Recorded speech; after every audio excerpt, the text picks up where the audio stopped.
Everyone. ఈరోజైతే నేను మీకు మంచి నా ఫేవరెట్ కర్రీ చూయించాలనుకుంటున్నాను. అదేంటో కాదండి, తెలంగాణ ఫిష్. ఏంటో చెప్పుకోండి. కొర్రమీను.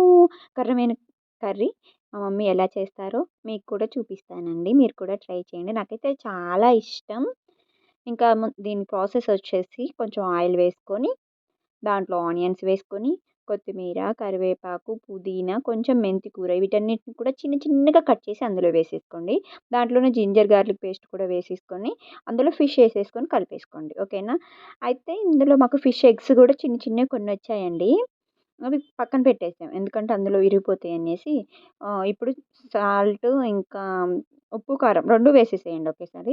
2 వేసి చింతపండు వాటర్ కూడా అందులో వేసేసేయండి. వాటర్ వేశాక ఇప్పుడు అందులో ఫిష్ ఎగ్స్ వేసేసేయండి. అంటామండి మేమైతే ఫిష్ ఎగ్స్‌ని.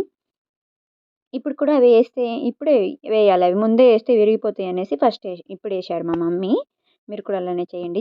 ఫ్రై కూడా బావుంటది కదండీ! కాకపోతే ఇందులో అయితే ఇదని కేజీంబావు ఉందంటండి. అందుకే అంత పెద్దగా ఉన్నాయి ముక్కలు. చూసారా? ఒక 10, 15 మినిట్స్ అలా పక్కన పెట్టేసుకున్న తర్వాత ఇలా అయిపోయింది.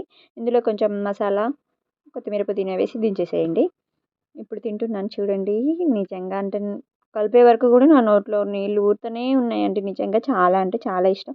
మీలో ఎంతమందికి కొర్రమీను కర్రీ అంటే ఇష్టమో కామెంట్ చేయండి. నిజంగా అంటే చాలా బాగా చేస్తారండి మా మమ్మీ. ఎగ్స్ కూడా చాలా